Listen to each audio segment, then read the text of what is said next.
This is day 500 summation, George Webb, March 1st, 2018.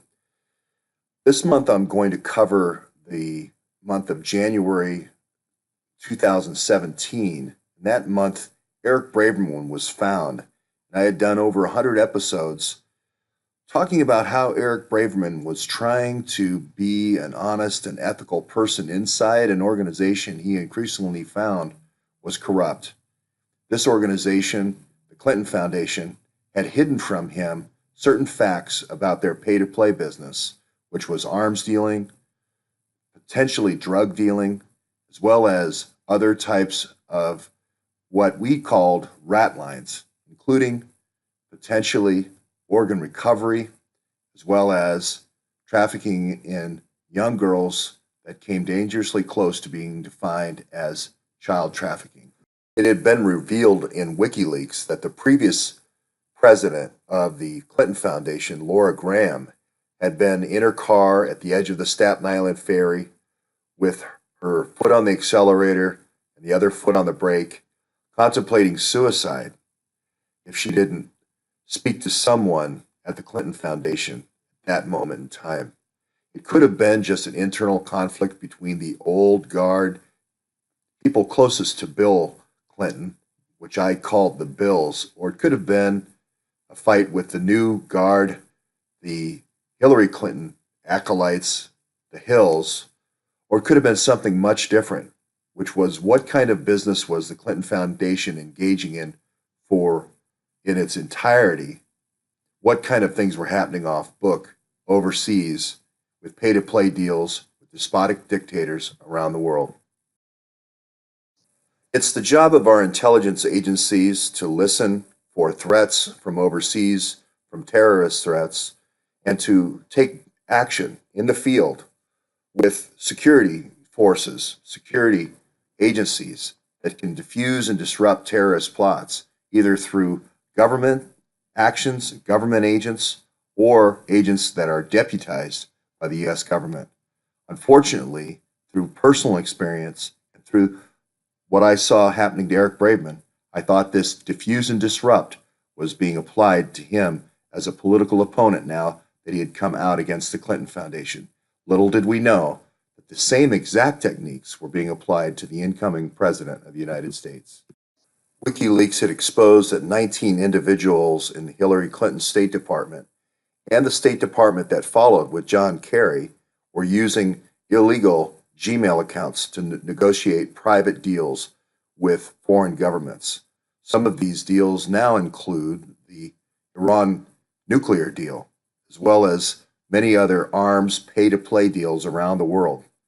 Now, the same conspirators that were involved in scandals like Uranium One were using the techniques of the intelligence agencies to effect reprisals against whistleblowers and anyone in the press who would expose these misdeeds. The FBI was still stonewalling on transparency of what kind of business actually was conducted on Huma Abedin's server as well as Hillary's server, while more and more techniques of reprisal against whistleblowers and journalists were being exposed. After 9/11, the FBI had begun an ambitious program of hiring private security contractors like G4S to combat the terrorist threat. But it seemed like instead of combating a terrorist threat, G4S was actually being used against American citizens, whistleblowers, and journalists in particular, including Braverman. At one point in the month before Braverman was discovered to be alive, I had even compared this practice of hiring private contractors to the American Revolution, where the British had hired Hessians as private contractors and soldiers and were known for their brutality against the indigenous American population. What was becoming obvious, though, through the WikiLeaks emails was the totality of the pay to play all across the world, especially in Africa and Central Asia, especially with regard to uranium. And the Congo and other uranium rich countries like Kazakhstan seem to be a special target of the conspirators.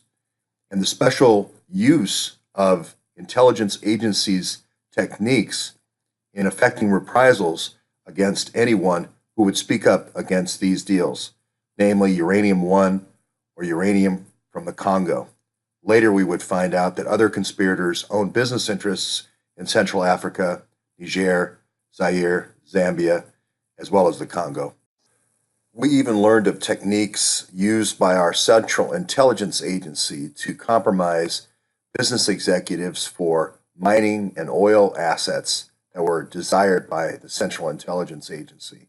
We learned of a whole series of operations called Underground Railroad, which were designed with low light cameras to use local indigenous girls as a honeypot bait for these compromise operations. Finally, late in the month of January 2017, we learned of a ghoulish practice that perhaps had come from a company called DynCorp in its practices in Kosovo and Bosnia 20 years before, which had now made its way to our shores, which took prisoners who were near death and then kept them alive so that they could be used to recover their organs for donors for political contributions. All of these practices basically frustrated Braverman and violated his moral sensibilities. Instead of going to the press and doing a full expose, however, he seemed to just hide away from the situation, potentially hoping the situation would just get better. I had made my decision at that point, fair or foul, to pursue the truth to the end, to see actually what did happen inside the Clinton Foundation, what did happen inside the intelligence agencies, the extent of the conspiracy, and to produce public documents once and for all that would prove the case one way or the other.